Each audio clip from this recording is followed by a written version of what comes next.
नमस्कार साथियों, स्वागत है आपका नानक क्लासेस के इस यूट्यूब चैनल पर। पिछली क्लास के अंदर हमने नया टॉपिक स्टार्ट किया था, एटॉमिक स्ट्रक्चर, परमाणु संरचना। उसी टॉपिक को हम आगे कंटिन्यू करेंगे। पिछली क्लास के अंदर हमने क्या देखा था कि एटम क्या है, परमाणु क्या है और परमाणु की खोज किसने की और परमाणु के बारे में सबसे पहले किसने बताया। उसके बाद हमने पढ़ा था कि परमाणु की संरचना किस तरह की है, उसके लिए अलग अलग जो मॉडल दिए गए। सबसे पहला मॉडल हमने देखा था किसके द्वारा दिया गया, जे थॉमसन के द्वारा। सेकंड हमने पढ़ा था रदरफोर्ड के द्वारा। और थर्ड नील्स बोहर के द्वारा।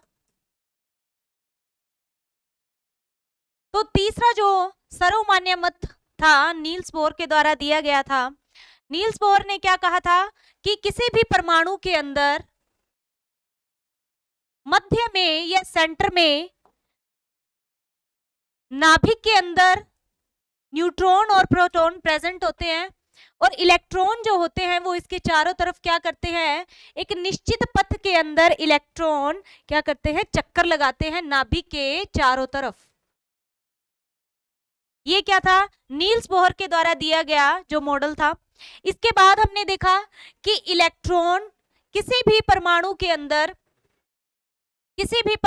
अंदर हमने क्या देखा, तीन तरह के सूक्ष्म कण पाए जाएंगे, इलेक्ट्रॉन, प्रोटॉन और न्यूट्रॉन। अब इलेक्ट्रॉन जो होता है इसकी खोज किसने की थी, जे थॉमसन ने की थी।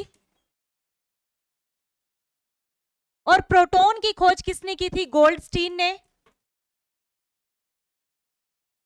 न्यूट्रॉन की खोज की थी चैडविक ने, जेम्स चैडविक। पिछली क्लास में हमने इनके ऊपर आवेश देखा था। इलेक्ट्रॉन के ऊपर आवेश होता है ऋणावेश, नेगेटिव चार्ज होता है। प्रोटॉन के ऊपर धनावेश और न्यूट्रॉन कैसा होता है, उदासीन होता है। ये एक टेबल पिछली क्लास के अंदर हमने पढ़ ली थी, इनका क्या द्रव्यमान है, इनके ऊपर आवेश कितनी मात्रा के अंदर होता है। आज हम क्या करेंगे, इसी से आगे पढ़ेंगे। अब इसके अंदर हमने क्या देखा कि जो परमाणु है या परमाणु की संरचना है, इसके एक हम कहें कुछ परिभाषाएं हैं या हम कहें कि परमाणु की एक क्या है, डिक्शनरी है, जिसके अंदर हम देखेंगे क्या क्या चीजें पढ़नी है हमने। सबसे पहले हेडिंग हम डालेंगे परमाणु क्रमांक,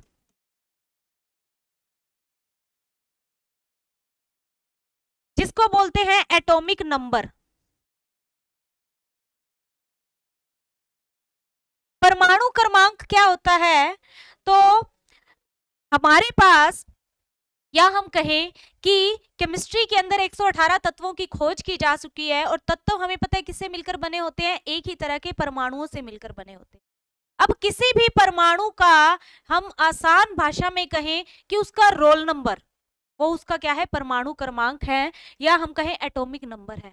जैसे छोटी क्लासेस के अंदर हम पढ़ते थे स्कूल्स के अंदर, तो स्कूल में क्या होता था, हमारे क्लास का एक अलग से रजिस्टर होता था, अटेंडेंस रजिस्टर, जिसके अंदर सभी बच्चों के क्या थे, क्रमांक होते थे या हम कहें रोल नंबर होते थे।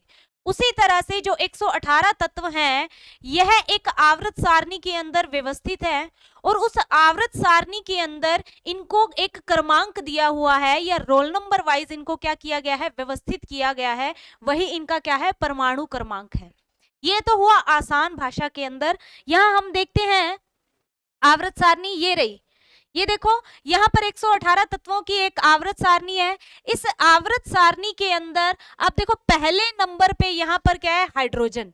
तो हाइड्रोजन का रोल नंबर कहें, आसान भाषा में रोल नंबर कहें, रोल नंबर 1। और इधर आएंगे तो है हीलियम, मतलब रोल नंबर 2 पर कौन है या दूसरे स्थान पर कौन है, हीलियम। तो ये इसका क्या है, परमाणु क्रमांक है। इसी तरह से 3 नंबर पे है लिथियम और 4 नंबर पर है बेरिलियम। इसी तरह से 1 से लेकर के 118 तक क्या है, सभी तत्व जो हैं अपने रोल नंबर के अनुसार या हम कहें परमाणु क्रमांक के अनुसार क्या है, व्यवस्थित है। ये तो हो गया आसान भाषा के अंदर। लेकिन इसकी साइंस के अंदर या केमिस्ट्री में एक डेफिनेशन दी जाए तो वो क्या बनेगी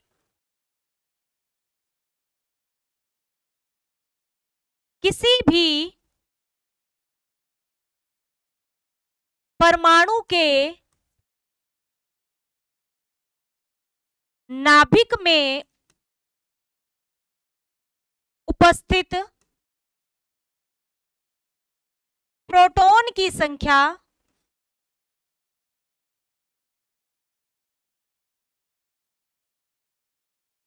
उसका परमाणु क्रमांक कहलाती है।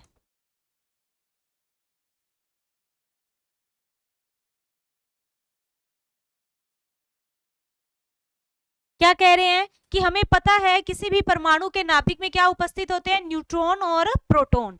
यहाँ पे क्या कहा है कि जितने प्रोटॉन उपस्थित होंगे, चाहे एक है तो उसका परमाणु क्रमांक क्या होगा, एक। यदि दो प्रोटॉन उपस्थित है तो उसका परमाणु क्रमांक क्या होगा, दो। यदि तीन प्रोटॉन उपस्थित है तो उसका परमाणु क्रमांक क्या होगा, तीन। अब परमाणु क्रमांक को किस प्रतीक से शो किया जाता है, तो जेड से। हम कह सकते हैं कि जितनी प्रोटॉन की संख्या है उतना ही उसका क्या होगा, जेड होगा। जेड इन द सेंस कि उसका उतना ही क्या होगा, परमाणु क्रमांक या एटॉमिक नंबर होगा। यदि किसी भी परमाणु के अंदर एक प्रोटॉन है नाभिक में तो उसका परमाणु क्रमांक एक है। जैसे एग्जांपल ले लेते हैं यहाँ पे हाइड्रोजन। हाइड्रोजन का या हाइड्रोजन के नाभिक में कितने प्रोटॉन है, तो एक प्रोटॉन है, तो उसका जेड भी कितना होगा, एक ही होगा। ठीक है। इसी तरह से हम एग्जाम्पल लेते हैं सोडियम का।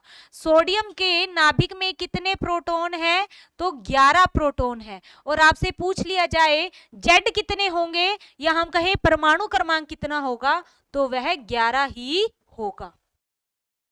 ये बात हो गई परमाणु क्रमांक की, या हम कहें कि जितने भी 118 तत्व हैं उनके रोल नंबर की बात हो गई कि वो किस किस रोल नंबर या किस किस स्थान पर वो उपस्थित हैं।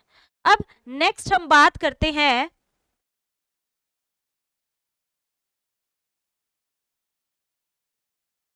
द्रव्यमान संख्या।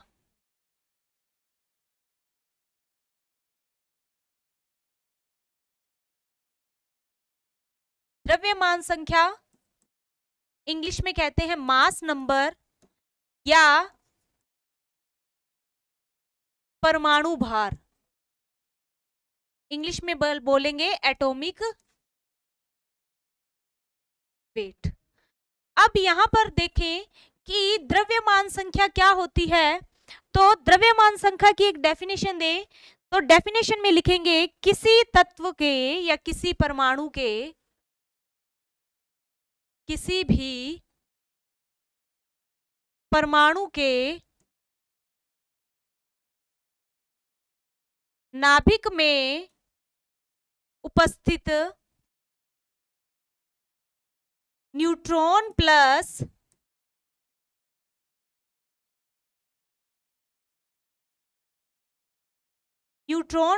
प्रोटॉन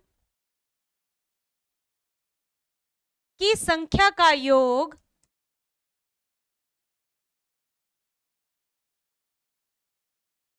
द्रव्यमान संख्या या परमाणु भार कहलाती है।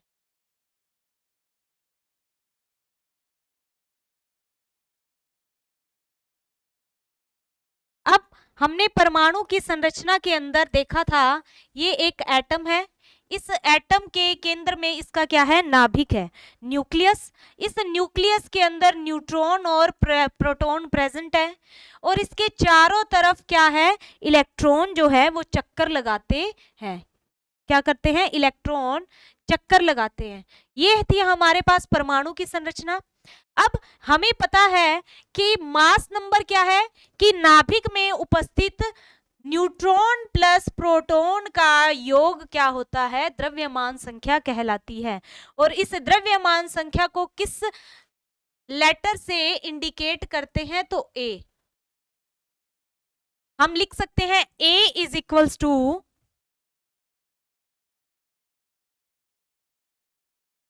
Equals to neutron plus proton. द्रव्यमान संख्या बराबर है नाभिक में उपस्थित न्यूट्रॉन प्लस प्रोटॉन के। और न्यूट्रॉन और प्रोटॉन को संयुक्त रूप से क्या कहा जाता है? न्यूक्लियॉन।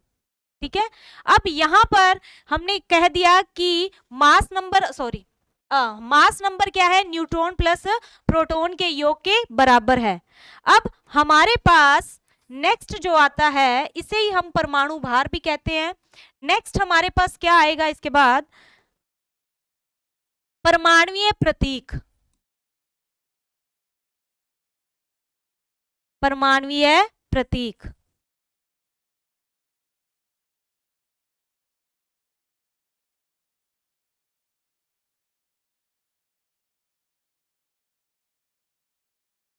अब परमाणुीय प्रतीक क्या होता है कि 118 तत्वों को किस प्रकार से एक आप प्रतीक के रूप में रिप्रेजेंट कर सकते हैं, या कैसे भी किसी एक एटम को, एक सिंगल एटम को किस तरह से आप क्या कर सकते हैं? रिप्रेजेंट कर सकते हैं, उसको कहते हैं परमाणुीय प्रतीक। अब 118 एलिमेंट है, हम 118 में से एक्स वाई जेड कोई भी ले लेते हैं। मान लीजिए मैंने एक एक्स ले लिया, इस एक्स के यहां बॉटम के अंदर यहां क्या होता है? जेड। और इसके टॉप में क्या होता है? ए। ठीक है, एक्स कोई भी एलिमेंट ले लिया 118 में से, उस एक्स के बॉटम में यहां हम कहें नीचे क्या लिखते हैं? जेड नंबर लिखते हैं या परमाणु क्रमांक लिखते हैं, जबकि उसकी टॉप पे क्या लिखा जाता है? द्रव्यमान संख्या लिखी जाती है। अब ये एक्स तो मैंने रैंडमली ले लिया, और हमें यहाँ पे पता है जेड किसको रिप्रेजेंट कर रहा है? जेड यहाँ पर है परमाणु क्रमांक।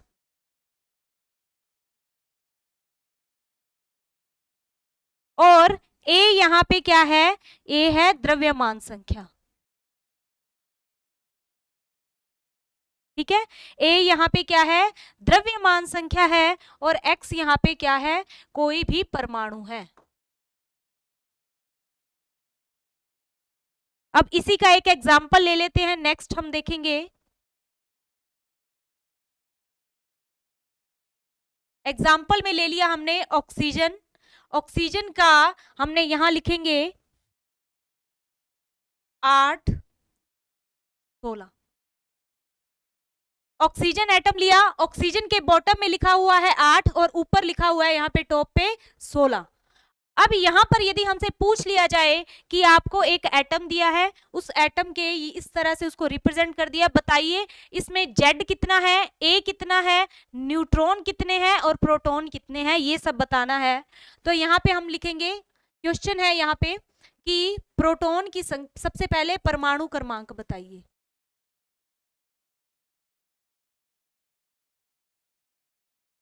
फिर जिसको जेड से रिप्रेजेंट करते हैं।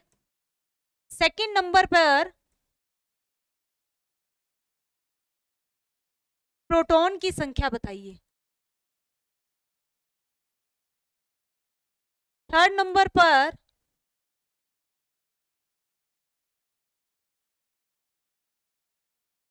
द्रव्यमान संख्या बताइए। और फोर्थ नंबर पर न्यूट्रॉन की संख्या बताइए।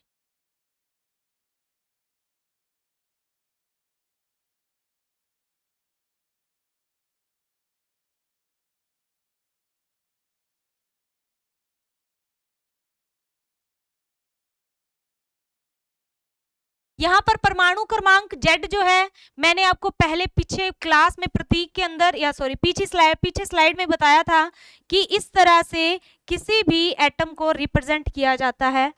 तो परमाणु क्रमांक जेड है, यहां पर देखो जेड कहां लिखा जाएगा? जेड कहां लिखा हुआ है? तो बॉटम में लिखा हुआ है। इसका मतलब बॉटम में जो चीज लिखी हुई है यह इसका क्या है? परमाणु क्रमांक है। तो यहां पर आ गया परमाणु क्रमांक कितना है? 8 है। इसके बाद पूछ लिया जाए प्रोटॉन की संख्या, तो पीछे हमने पढ़ा है कि जितना भी प्रोटॉन है, या हम कहें जितनी संख्या परमाणु क्रमांक की है, उतनी ही संख्या किसकी होती है? प्रोटॉन की होती। तो यहाँ ये कितना आएगा? 8।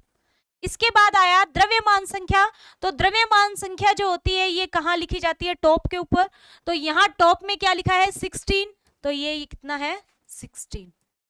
इसी बात न्यूट्रॉन, तो हमने पीछे एक फॉर्मूला देखा था, A is equals to neutron plus proton. द्रव्यमान संख्या बराबर है न्यूट्रॉन की संख्या के प्लस प्रोटॉन की संख्या पे। क्योंकि हमारे पास A की वैल्यू भी है, हमारे पास प्रोटॉन की वैल्यू भी है, तो हम इससे न्यूट्रॉन की वैल्यू निकालेंगे। तो N is equals to A minus P। A कितना है यहाँ पे 16, प्रोटॉन की संख्या कितनी है 8, तो हमारे पास न्यूट्रॉन की संख्या भी कितनी आ जाएगी 8 आ जाती है। तो ये हो गई, यहाँ पर किसी भी परमाणु के अंदर आपको प्रोटॉन निकालना हो, न्यूट्रॉन निकालना हो या परमाणु क्रमांक बताना हो, तो ये क्या है, इसका एक तरीका होता है। अच्छा, एक बात और, यहाँ पे नोट लगाएं साइड में हम,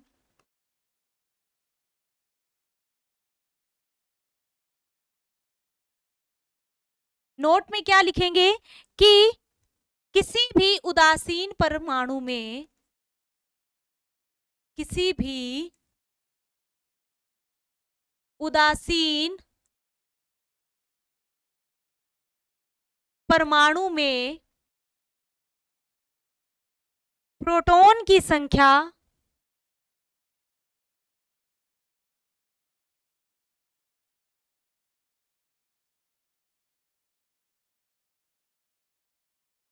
हमेशा इलेक्ट्रॉन की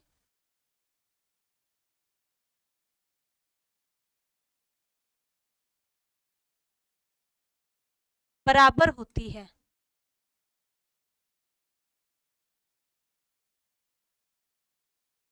किसी भी उदासीन परमाणु में जितनी प्रोटॉन की संख्या होगी उतनी ही इलेक्ट्रॉन की संख्या भी होती है। क्या मीनिंग हुआ इस बात का, तो यहाँ पे मान लीजिए हमने लिखा कार्बन, कार्बन के परमाणु क्रमांक होता है 6 और एटॉमिक मास या हम कहें द्रव्यमान मास या द्रव्यमान संख्या कितनी होती है 12। यहाँ पे हमसे पूछ लिया जाए जेड कितना है, हम कहेंगे 6 है, क्योंकि बॉटम में लिखा होता है हमेशा जेड। ए कितना है, तो ए भाई बराबर 12 है, जो ऊपर लिखा हुआ होता है। प्रोटॉन पूछ लिया जाए तो हमें पता है जेड और पी हमेशा बराबर होते हैं, या हम कहें परमाणु क्रमांक और जो प्रोटॉन की संख्या होती है वो क्या होती है, बराबर होती है। कितनी आएगी 6। अब आपसे इलेक्ट्रॉन की संख्या पूछ ली जाए तो इलेक्ट्रॉन कैसे पता चलते हैं, तो परमाणु जब उदासीन है, उदासीन का मतलब होता है कि उसके ऊपर कोई भी चार्ज नहीं है। चार्ज का मतलब कोई आवेश नहीं है, ना तो उसके ऊपर धनायन का चार्ज है ना ही ऋणायन का चार्ज है, तो वो उदासीन होगा। अब यहाँ पर इसके ऊपर कोई चार्ज नहीं है ना, इसको यूं लिखे तो कोई पॉजिटिव या नेगेटिव कोई निशान लगा है, कोई निशान नहीं लगा है, तो ये परमाणु क्या है, उदासीन है। तो इसके अंदर प्रोटॉन की संख्या भी बराबर होती है इलेक्ट्रॉन की संख्या के, तो इलेक्ट्रॉन की संख्या क्या आएगी, यहाँ पर 6 ही आती है। ठीक है, और यदि मान लीजिए कोई आवेश दिया हुआ हो किसी परमाणु पे, तब प्रोटॉन और इलेक्ट्रॉन की संख्या क्या हो जाती है, बराबर नहीं होती। अब मैंने जो आपको पीरियोडिक टेबल दिखाई थी यहाँ पर, इस पीरियोडिक टेबल में 118 एलिमेंट जितने भी दिए हुए हैं इनके सिंबल देखें। अब यहाँ पर हाइड्रोजन है, हाइड्रोजन, तो हाइड्रोजन के ऊपर कोई चार्ज नहीं है, मतलब उदासीन है। इसके अंदर प्रोटॉन और इलेक्ट्रॉन जो होंगे, प्रोटॉन और इलेक्ट्रॉन क्या होंगे, बराबर होंगे। प्रोटॉन के ऊपर प्लस का चार्ज आता है, इलेक्ट्रॉन पर नेगेटिव चार्ज आता है, तो इनकी संख्या बराबर है। अब यहाँ पर हीलियम है, तो हीलियम भी ऐसे ही लिखा हुआ है, इसके ऊपर कोई चार्ज नहीं, तो यहाँ भी प्रोटॉन और इलेक्ट्रॉन की संख्या बराबर होगी। लेकिन यदि इस तरह लिखा होता हीलियम प्लस या लिखा होता हीलियम प्लस 2, तो फिर यहां पर प्रोटॉन और इलेक्ट्रॉन की संख्या कभी भी बराबर नहीं होती है। प्रोटॉन और electron is not equal to, ठीक है, proton is not equal to electron की संख्या। ठीक है, ये हो जाता है यहाँ पे।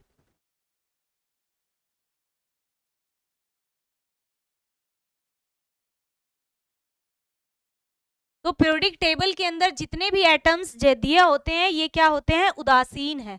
और जैसे ही इनके ऊपर मान लीजिए कोई चार्ज लगा हुआ हो तो क्या होता है, वो फिर आयन बन जाता है, चाहे वो धनायन हो और चाहे वो ऋणायन हो।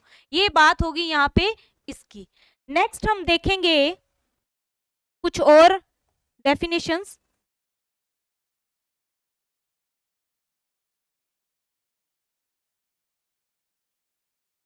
4th नंबर पर देखते हैं समस्थानिक। चलो एक चीज और, यहाँ पे एक एग्जाम्पल और ले लेते हैं हम। एग्जाम्पल ले लिया नाइट्रोजन का, नाइट्रोजन 7 और यहाँ पे 14। अब यहाँ पे हमने एग्जाम्पल में क्या क्या देखना है, सबसे पहले प्रोटॉन की संख्या, सेकंड देखेंगे परमाणु क्रमांक,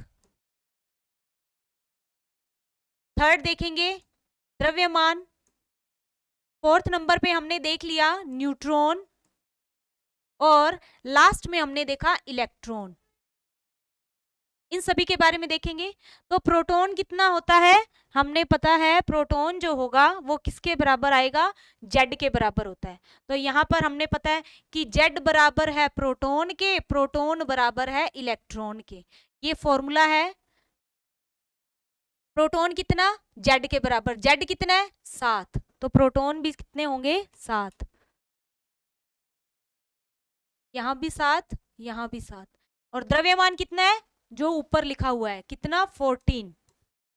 न्यूट्रॉन कितने हैं, तो हमें पता है A बराबर क्या होता है N प्लस पी, और यहां पर हमने क्या किया N is equals to A minus P. A की वैल्यू कितनी है 14, 14 माइनस 7, तो N कितना आ गया 7। इलेक्ट्रॉन कितने हैं, तो जितना ये उदासीन है ना, अगर यहाँ ये इनके इस नंबर्स को हटाएं तो इनके ऊपर ना तो कोई पॉजिटिव चार्ज दिया है ना ही नेगेटिव चार्ज दिया है, तब क्या होगा ये तीनों इक्वल होंगे, तो इलेक्ट्रॉन भी कितने आएंगे 7। नेक्स्ट हम बात करते हैं समस्थानिक।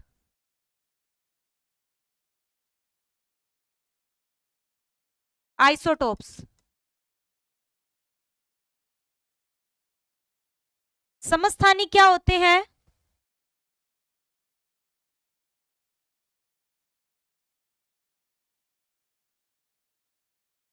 समस्थानिक होते हैं वे तत्व जिनके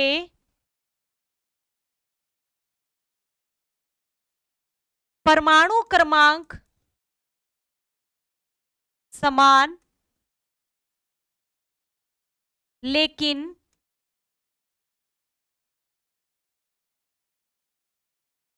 द्रव्यमान संख्या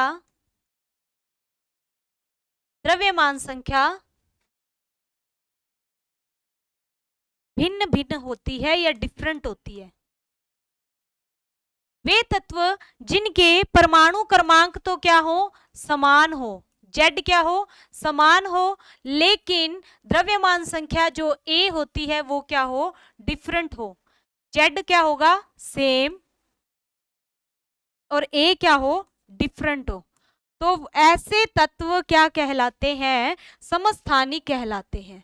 अब एग्जाम्पल देखें समस्थानिक का, तो एग्जाम्पल में हम देखेंगे सबसे पहले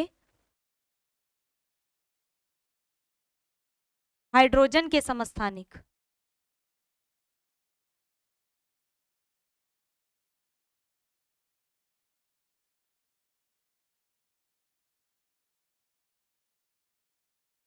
हाइड्रोजन के समस्थानिक देखें तो 3 समस्थानिक होते हैं हाइड्रोजन के।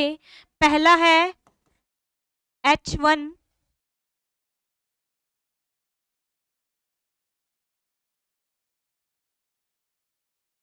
ये 3 समस्थानिक है हाइड्रोजन के।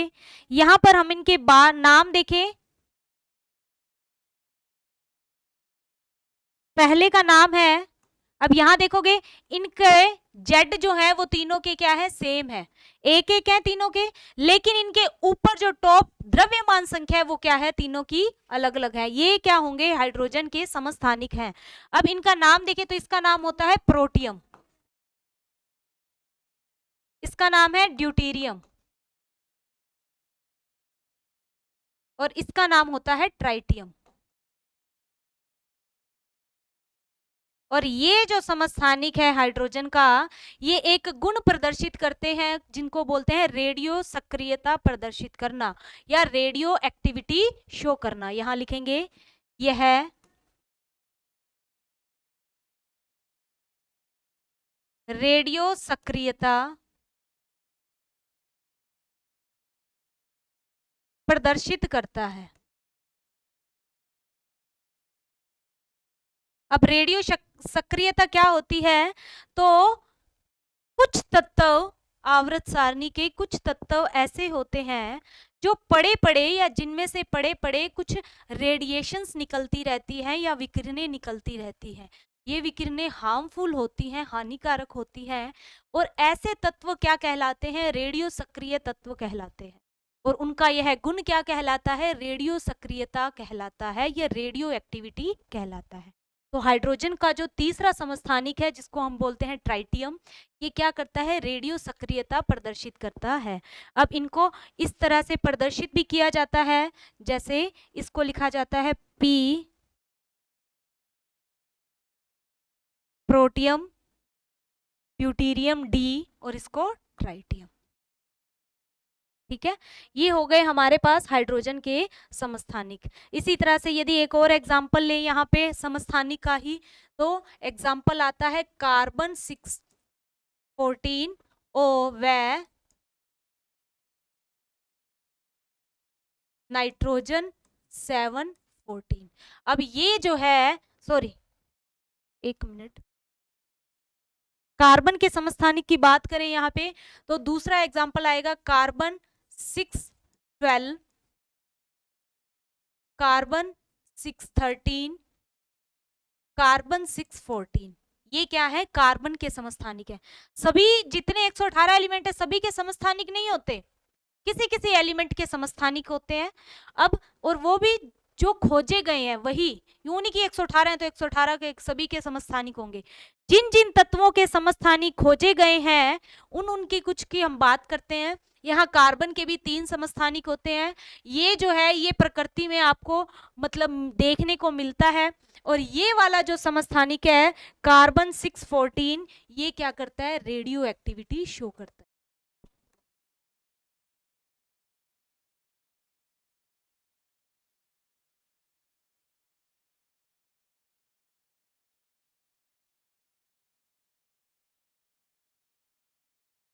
या जिसको बोलते हैं रेडियो सक्रियता प्रदर्शित करना।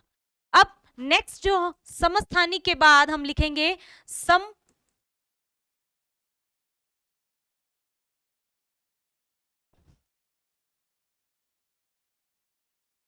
समभारिक। बाद हम बात करेंगे समभारिक। समभारिक का मतलब क्या होगा?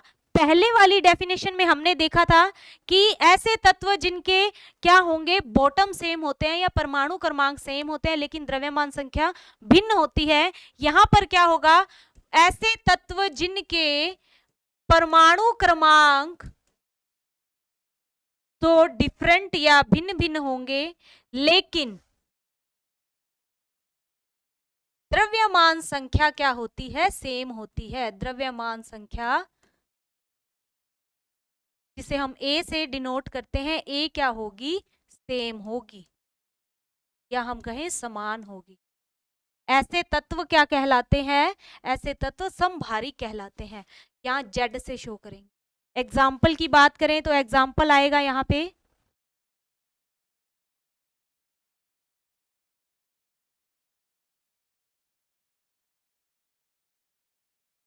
अभी ये कार्बन और नाइट्रोजन एक दूसरे के क्या हैं? समभारिक हैं। हम यहाँ पर देखें कि इनके बॉटम जो होंगे वो क्या है? डिफरेंट है। जेड क्या है? अलग अलग है। लेकिन इनके जो अपर है या हम कहें द्रव्यमान संख्या है वो क्या है? सेम है। यहाँ भी 14 है और यहाँ भी क्या है? 14। इसी तरह से एक और एग्जाम्पल देखें, ये फर्स्ट नंबर का। सेकेंड नंबर पर एग्जाम्पल देखें यहाँ पर, तो पोटेशियम, ओ सॉरी, पोटेशियम और कैल्शियम। ठीक है, यहां पर एक और लिख लो आर्गन। यहां पर इनके यदि हम बॉटम की बात करें, आर्गन का 18 होता है परमाणु क्रमांक और पोटेशियम का 19 होता है, कैल्शियम का कितना होता है? 20। लेकिन इनके द्रव्यमान संख्या क्या है? यहाँ पे ऑलमोस्ट सेम होती है। तो ये तीनों एक दूसरे के क्या है? समभारिक कहलाते हैं। इसके बाद हम तीसरी जो टर्म आएगी हमारे सामने वो आती है सम न्यूट्रॉनिक। नेक्स्ट स्लाइड पे लेते हैं सम न्यूट्रॉनिक।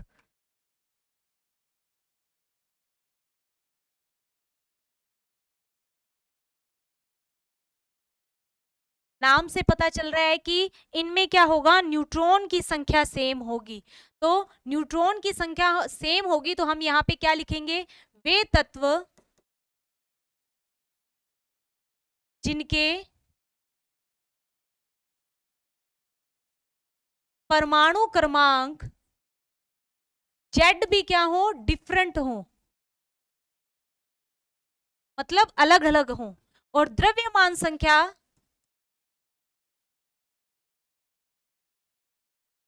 जिसको ए से डिनोट करते हैं भी क्या हो, डिफरेंट हो। लेकिन सेम क्या होगा, न्यूट्रॉन की संख्या।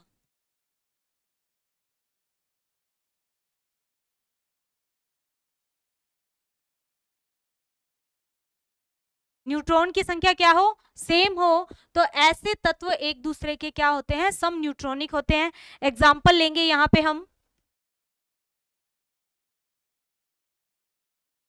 हाइड्रोजन व हीलियम। यहाँ एग्जाम्पल है हाइड्रोजन व हीलियम। यहां पर देखेंगे कि दोनों के जेड क्या है, डिफरेंट है। जेड क्या है, डिफरेंट, ठीक है। और यहां पर द्रव्यमान संख्या भी क्या है, दोनों की डिफरेंट है। लेकिन यदि यहां पर हम न्यूट्रॉन की संख्या निकालेंगे, न्यूट्रॉन की संख्या, तो न्यूट्रॉन की संख्या हमें पता है कैसे निकलती है, ए माइनस पी, द्रव्यमान संख्या माइनस प्रोटॉन की संख्या, जो पीछे हमने डिस्कस किया था। तो यहां पर ए कितना है, यहां निकालते हैं तो 3, और पी कितने हैं, -1। न्यूट्रॉन की संख्या कितनी आ गई, 2। और बात करें इधर हीलियम की, तो यहां पर कितने हैं, ए कितना है, 4, और प्रोटॉन कितने हैं, 2। कितने आ गए न्यूट्रॉन, 2। तो यहां पर न्यूट्रॉन की संख्या क्या होगी, यहां पर n लिख देंगे, n बराबर 2 2, न्यूट्रॉन की संख्या सेम।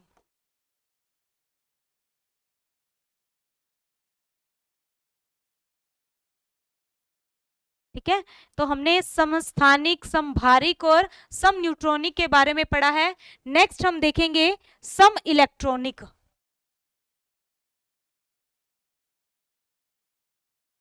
नेक्स्ट हेडिंग देखेंगे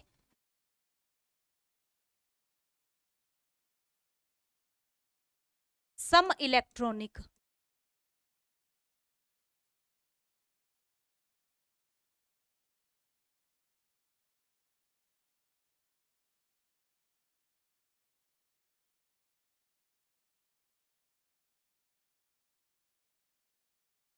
सम इलेक्ट्रॉनिक जो होते हैं, पीछे के जो 3 हमने डेफिनेशंस देखी थी वो सारी कहां पे रिलेट हो रही थी, तत्व के अंदर। पहले के जो 3 टर्म्स हमने देखी थी वो कहां हो रही थी, तत्व के अंदर, और उदासीन थे वो। लेकिन सम इलेक्ट्रॉनिक जो होते हैं ये कहां होती है, आयंस में। यह आयन में होती है, और इनमें क्या होगा, इलेक्ट्रॉन की संख्या सेम होगी।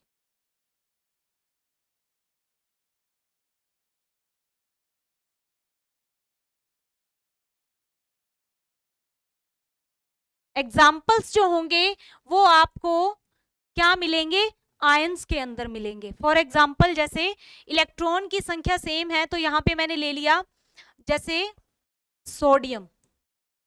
ठीक है, सोडियम का परमाणु क्रमांक होता है 11, और सोडियम के अंदर यदि हमसे पूछ लिया जाए कि प्रोटॉन कितने हैं, 11 है, और पूछ लिया जाए जेड कितना है, वो भी 11 है, और इलेक्ट्रॉन पूछ लिया जाए तो ये भी कितने हैं, 11 है, क्योंकि इसके ऊपर कोई धनायन या ऋणायन नहीं है।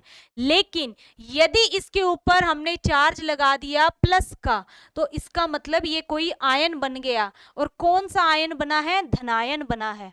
अब इसके अंदर यदि हमसे पूछ लिया जाए कि बताइए प्रोटॉन कितने हैं, तो वो रहेंगे 11, जेड कितने हैं, वो कितने रहेंगे, 11। लेकिन आपसे इलेक्ट्रॉन पूछ लिया जाए तो वो अब 11 नहीं रहेंगे, वो क्या हो जाएंगे, जितने होते हैं 11 है, 11 है ना प्रोटॉन। इसमें से अब जितना निशान इसके ऊपर है, +1 है, +2 है या +3 है, उतने को आपने क्या करना है, इसमें से माइनस करना है। 11 - 1 कितने बराबर आएगा, 10 इलेक्ट्रॉन है। अब यहां पर धनायन और ऋणायन बनते कब हैं? आयन जो होंगे दो तरह के होंगे, आयन दो तरह के हैं, एक है धनायन और सेकंड है ऋणायन। धनायन कब बनता है और ऋणायन कब बनता है? तो हम कहते हैं ना, बैंक में जाओ, लोन लेते हैं, या उसको शुद्ध हिंदी में बोलते हैं ऋण लेना। ऋण लेना मतलब आपके पास वो चीज आई है, आपके पास बढ़ोतरी हुई है। तो ऋणायन कब बनेंगे? जब इलेक्ट्रॉन लेते हैं और लेने पर दूसरे के पास क्या हो गई, कमी हो गई, जिसने दिया उसके पास कमी हो गई, वो क्या बन गया, धनायन। हम क्या बने, जिसने लिया वो ऋणायन और जिसने दिया वो क्या बना, धनायन। यहाँ पे हम लिखेंगे धनायन कब बनते हैं, जब किसी परमाणु से इलेक्ट्रॉन निकलता है, तब क्या बनता है, धनायन बनता है।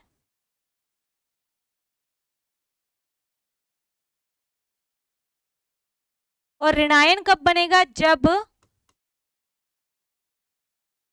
किसी एटम द्वारा या परमाणु द्वारा इलेक्ट्रॉन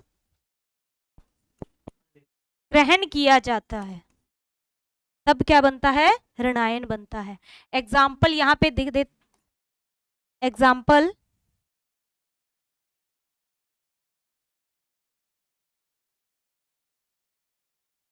सबसे ऊपर धनायन वाला, यहाँ पे सोडियम भी लिया है, यहाँ मैग्नीशियम ले लिया, मैग्नीशियम 12। अब यदि मैग्नीशियम में से 2 इलेक्ट्रॉन माइनस कर दिए जाएं, 2 इलेक्ट्रॉन माइनस हो गए, तो ये किस में बन जाता है, मैग्नीशियम +2 के अंदर चला जाता है, क्योंकि 2 इलेक्ट्रॉन माइनस किए हैं। यहाँ पे कितना आ गया, -2। और यहाँ पर ऋणायन कब बनेगा, अब यहाँ पे मान लीजिए क्लोरीन है, क्लोरीन ने क्या किया, एक इलेक्ट्रॉन यहाँ पे ऐड कर दिया, तो एक इलेक्ट्रॉन जैसे ही ऐड हुआ तो क्लोरीन के ऊपर माइनस का निशान आ जाएगा।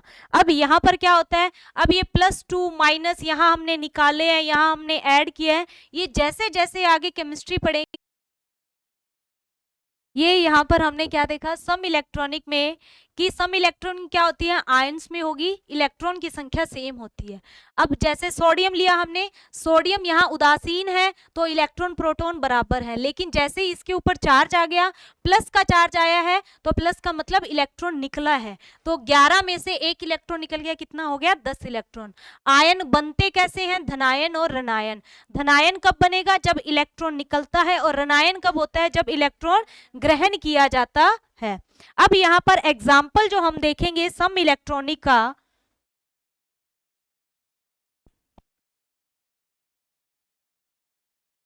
सम इलेक्ट्रॉनिक, तो एग्जाम्पल लिया हमने जैसे नियोन और सोडियम प्लस।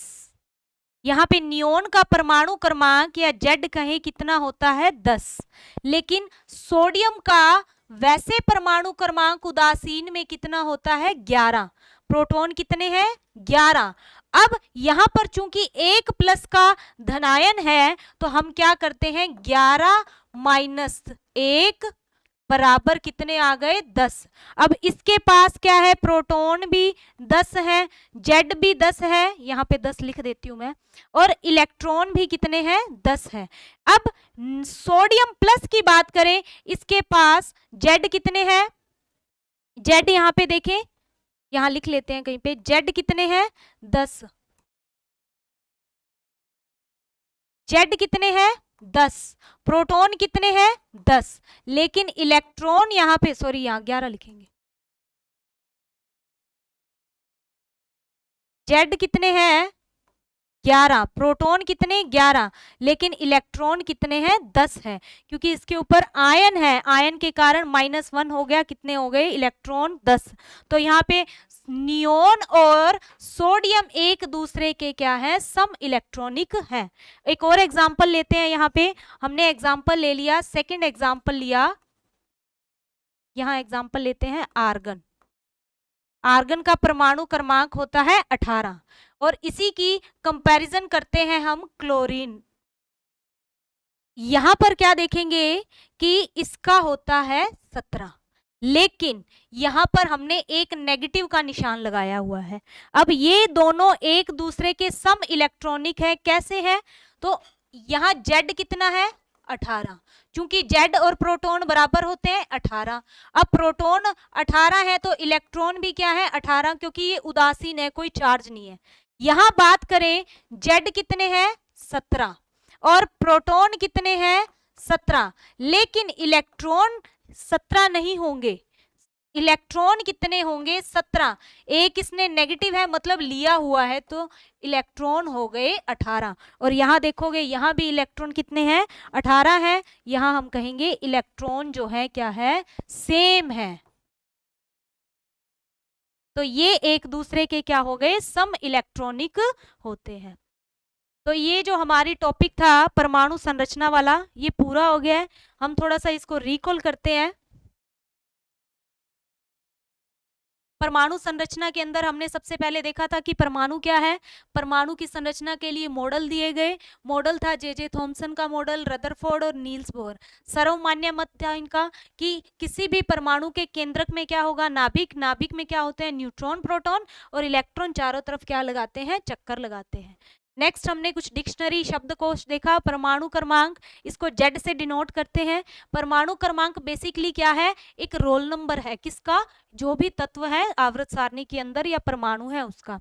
तो किसी भी परमाणु के नाभिक में उपस्थित प्रोटॉन की संख्या क्या कहलाती है, उसका परमाणु क्रमांक कहलाती है। अब जितनी प्रोटॉन उतना ही उसका क्या होगा परमाणु क्रमांक होगा। अब कोई परमाणु यदि उदासीन है तो नेक्स्ट हमने क्या देखा कि द्रव्यमान संख्या क्या है, तो द्रव्यमान संख्या होती है किसी भी परमाणु के नाभिक में उपस्थित न्यूट्रॉन प्लस प्रोटॉन का योग जो है वो उसका क्या कहलाता है द्रव्यमान संख्या कहलाता है।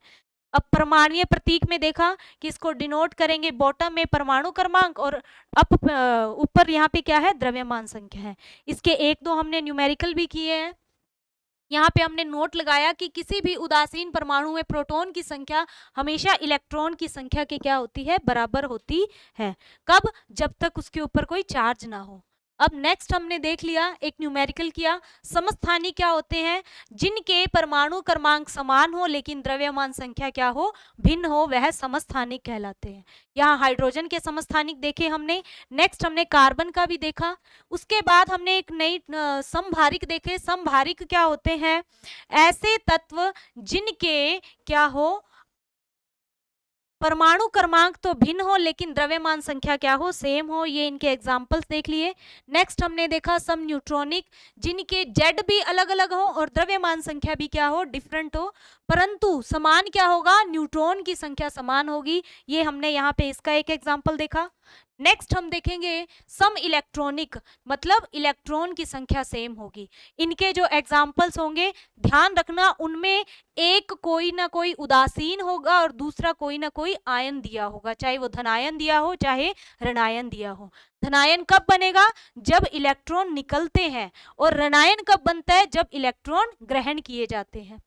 तो ये टॉपिक हमारा पूरा हो गया। नेक्स्ट हम क्या करेंगे, एक छोटा सा टॉपिक और कवर करते हैं।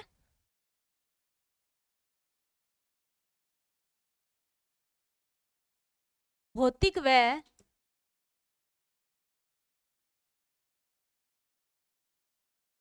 रासायनिक परिवर्तन।